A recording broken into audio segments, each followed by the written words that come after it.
no Salmo 107, versículo 32, as seguintes palavras: exaltem-no, ou seja, exaltem ao Senhor, também na assembleia do povo, e o glorifiquem no conselho dos anciãos.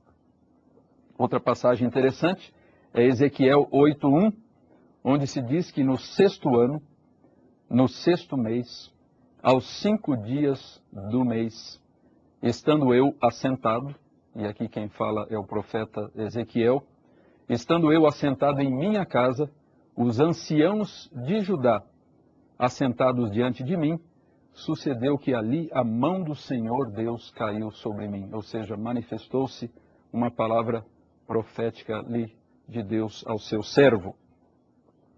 Como líderes da comunidade, os anciãos deviam proteger o povo, exercer disciplina, fazer cumprir a lei de Deus e administrar a justiça. Essas eram algumas das suas funções básicas. Segundo a lei mosaica e também a prática tradicional de Israel, os anciãos exerciam, portanto, uma ampla autoridade em questões civis, em questões domésticas e religiosas. A função dos anciãos como um corpo judicial é descrita nas seções legislativas do Antigo Testamento. De modo especial, o livro de Deuteronômio apresenta muitas situações específicas que exigiam o julgamento e a orientação dos anciãos. Os anciãos, no exercício das suas importantíssimas funções, deviam conhecer a lei de Deus, responsabilizar-se juntamente com os sacerdotes por comunicá-la ao povo e assegurar que ela fosse obedecida.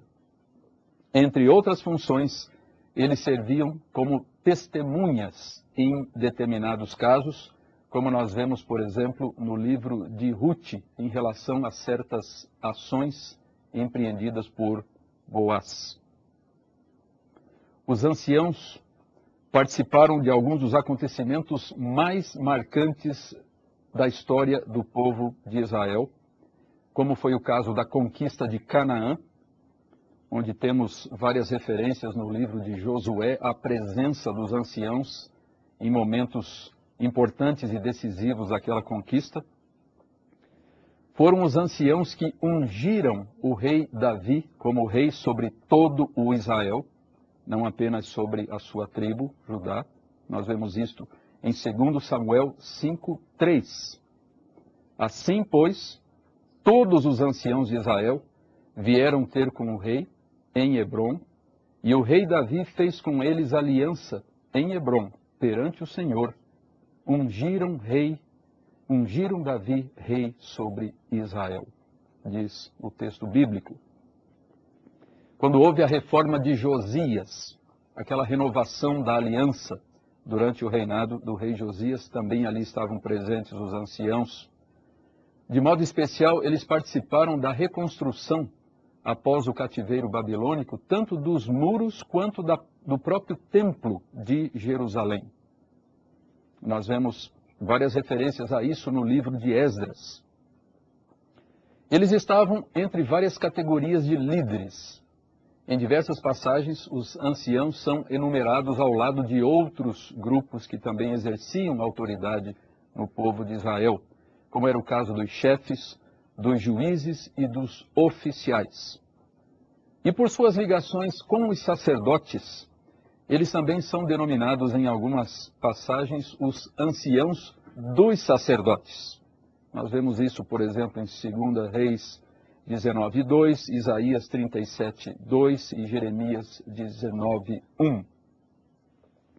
Então essas são algumas informações que temos a respeito dessa instituição no Antigo Testamento, nos dias da antiga dispensação em Israel. É interessante observarmos que na época de Jesus, os anciãos continuavam tomando parte muito destacada na vida de Israel, como já vinha acontecendo durante muitos séculos. E isso acontecia tanto no plano local, quanto também no aspecto mais amplo da vida nacional. Eles ainda conservavam o seu antigo título de anciãos do povo, como nós vemos, por exemplo, em Mateus 21, 23. É interessante que os anciãos locais são mencionados apenas uma vez nos evangelhos sinóticos. Esta referência está em Lucas 7:3, onde se diz que, tendo ouvido, ou seja, o centurião, falar a respeito de Jesus, enviou-lhe alguns anciãos dos judeus, pedindo-lhe que viesse curar o seu servo. Então, esta referência aqui aos anciãos dos judeus diz respeito aos judeus ali daquela cidade, daquela localidade, e não aos anciãos ligados ao povo de Israel como um todo, e que são mencionados em todas as outras referências. Essas referências todas que encontramos nos evangelhos aos anciãos estão todas concentradas nos sinóticos, ou seja, nos 3 primeiros evangelhos, Mateus, Marcos e Lucas. Não temos referências a eles no 4º evangelho. Todas as outras referências a anciãos judeus fora dos sinóticos estão em Atos e estão associadas com aquela instituição tão importante de Israel, sediada em Jerusalém, que era o Sinédrio. O Sinédrio era o supremo tribunal do povo judeu e estava dividido em 3 grupos, que eram os sumos sacerdotes, os escribas e os anciãos, que nós vemos mencionados muitas vezes em conjunto. José de Arimateia provavelmente era um desses anciãos. E nós vemos então uma referência a isso em Marcos 15, no versículo 43. E é interessante que o Sinédrio também é descrito no Novo Testamento como a Assembleia dos Anciãos do Povo e como o Senado dos Filhos de Israel, o que é uma tradução da palavra grega presbiterion, da qual temos a palavra em português presbitério.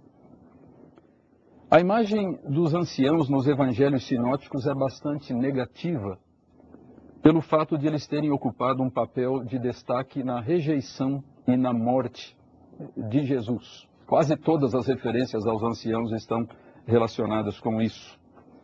Em Atos dos Apóstolos, por sua vez, os apóstolos são levados várias vezes diante dos anciãos do Sinédrio, que os questionam sobre a sua mensagem e sobre as suas atividades. De qualquer maneira, apesar desta visão um tanto negativa, percebe-se que a estrutura de governo por meio dos anciãos era muito familiar para os primeiros cristãos, e isso explica o fato de eles terem lançado mão desta prática e desta instituição de Israel quando buscaram uma forma de exercer o governo, a liderança e a autoridade nas primeiras igrejas cristãs. Isso nos leva para uma outra questão extremamente importante e relevante neste nosso estudo acerca do presbiterato na Bíblia e na história da igreja, que é o presbiterato à luz do Novo Testamento. E nós gostaríamos de iniciar falando a respeito dos presbíteros cristãos judeus em Atos dos Apóstolos, para depois falarmos a respeito dos presbíteros cristãos nas igrejas dos gentios. Ao adotarem essa forma de governo bem conhecida, os apóstolos certamente não agiram de modo arbitrário ou aleatório.